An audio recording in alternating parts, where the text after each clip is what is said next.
রাজধানীর মোহাম্মদপুরে একটি ক্লিনিক মালিকের কাছে সমন্বয়ক পরিচয়ে চাঁদা দাবির অভিযোগে ৫ জনকে আটক করেছে সেনাবাহিনী।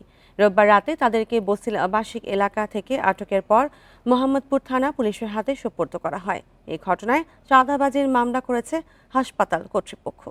বান্ডেল থাকলে প্রতি সেনমানিতে টাকা বাঁচবে। বিকাশ সেনমানি বান্ডেল কিনে জিতুন প্রতি লেনদেনে। ২০,০০০-এর মতো ম্যানেজ হয়েছে, এখন এটা দিলে হবে? এভাবেই মোহাম্মদপুরের বসিলা গার্ডেন সিটির সেফ হাসপাতাল অ্যান্ড ডায়াগনস্টিক সেন্টারের স্বত্বাধিকারীর কাছ থেকে সমন্বয়ক পরিচয়ে চাঁদা দাবি করে কয়েকজন তরুণ। চাঁদাবাজির অভিযোগ পেয়ে রোববার রাত ৯:৩০টার দিকে হাজারীবাগ থানাধীন বসিলা ওয়েস্ট ধানমন্ডি আবাসিক এলাকায় অভিযান চালায় সেনাবাহিনী।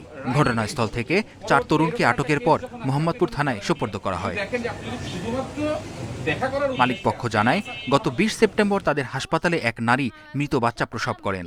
বাচ্চার মৃত্যুর ঘটনায় সাইফুল ইসলাম রাব্বি, আবু সুফিয়ান, আব্দুর রহমান মানিক, হাবিবুর রহমান ফরহাদ ও শাহিন হোসেন নামের ৫ তরুণ ৩ লক্ষ টাকা চাঁদা দাবি করে। টাকা দিতে অস্বীকৃতি জানানোয় তারা হাসপাতালে ভাঙচুর চালিয়ে প্রায় ১.৫ লক্ষ টাকা ক্ষতিসাধন করে।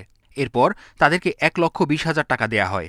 পরবর্তীতে ওয়েস্ট ধানমন্ডি বসিলা আবাসিকে ডেকে নিয়ে আরও ১ লক্ষ টাকা নেওয়া হয়। এরপর সেনাবাহিনীকে বিষয়টি জানায় ক্লিনিক মালিক।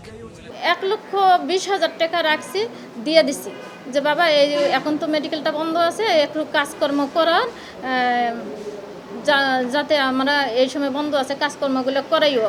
তাই ১ লক্ষ টাকা আমি ডরে এক ব্যাপারে কাজের টাকা আনছি, তো আমার ব্যাগেই আছে, পরে আমি দিয়ে দেই ভয়ে যে ৩টা-৪টা কেস হলে কি না কি হবে, আমার তো পেছনে কেউ নাই।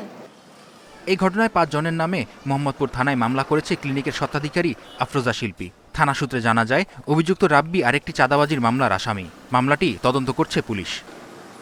মেহেদী হাসান, ইন্ডিপেন্ডেন্ট নিউজ, ঢাকা।